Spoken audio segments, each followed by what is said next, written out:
House Democrats are threatening to subpoena Attorney General William Barr. They say they want him to testify Thursday about the Mueller report. Earlier, we spoke with former Republican Congressman and House Speaker Newt Gingrich about the continuing investigations into President Trump.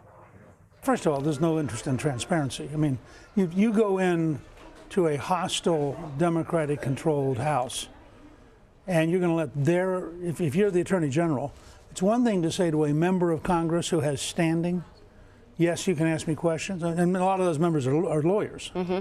It's another thing to say, your hired professional lawyers are now going to ask me questions?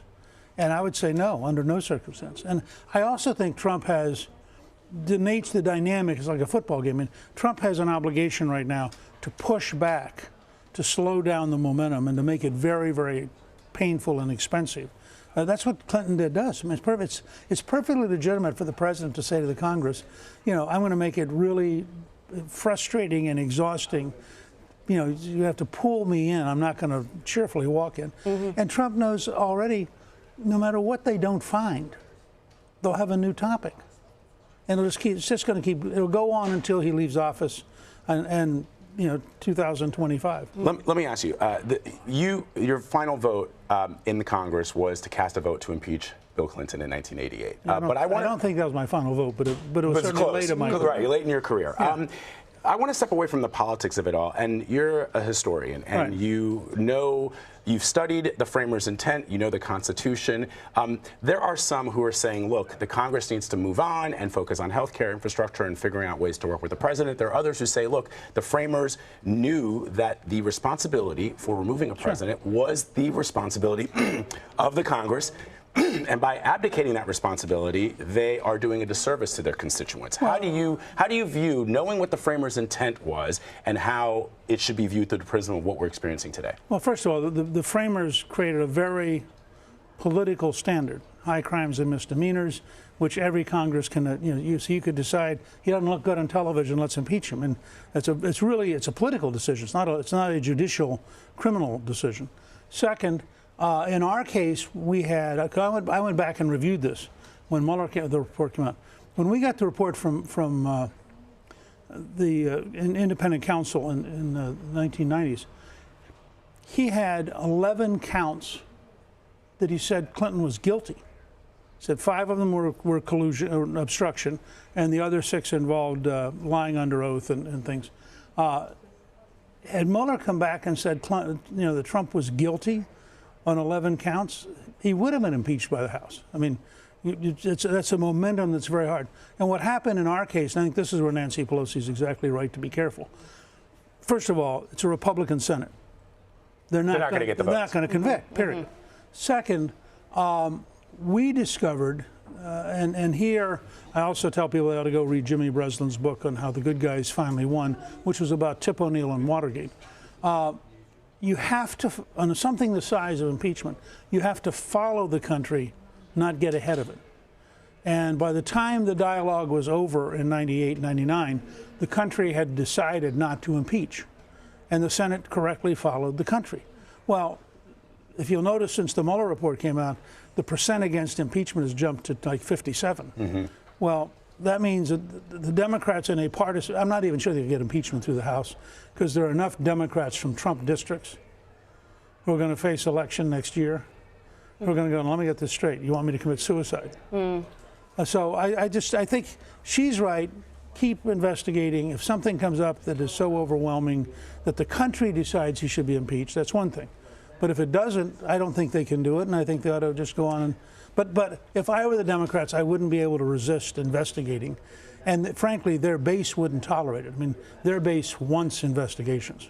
So let me ask you a real quick question before we jump to the book, because you mentioned Tip O'Neill. And there are some, I remember very vividly the relationship that Speaker O'Neill had with President Reagan. And a lot of people say, that was probably the last time a Speaker of the House and a president could disagree on policy issues, but then the president could have O'Neill over to the White House, Irishman drinking a couple of beers, watching movies. And a lot of people say that changed when you became Speaker of the House. Do you agree with that? No, Clinton and I had a very good relationship.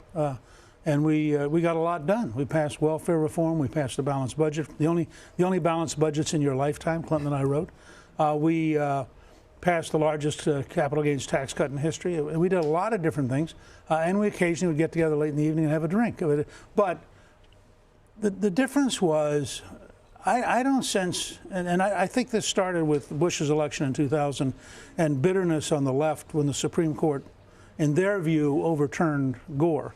And then compounded because in 2002, the Republicans ran a very partisan campaign right after 9/11. And, for example, beat a triple amputee veteran in Georgia with a campaign that was really pretty nasty. Right. And so there's been this steady increase on both sides of hostility. And I told people when Obama was president, they would say to me, if you were Boehner, what would you do? And I'd say, I don't know. Interesting. Because, Clinton and I both came out of a generation where we were both kind of graduate students.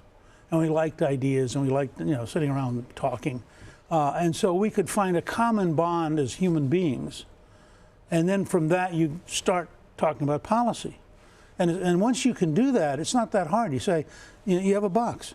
I need this. I can't do this. Now you tell me what you need and what you can't do. Now let's find the zone in the middle where we can actually both do it. And in our case, it took about 35 days of negotiating. But that's very interesting. Because a lot of people credit you with some of the partisan bickering that we see now. They say you planted the seed. No, I didn't plant the seeds. Tip O'Neill was also a pretty tough partisan. But I was faced with a problem that our party had been out of power for 40 years. Right.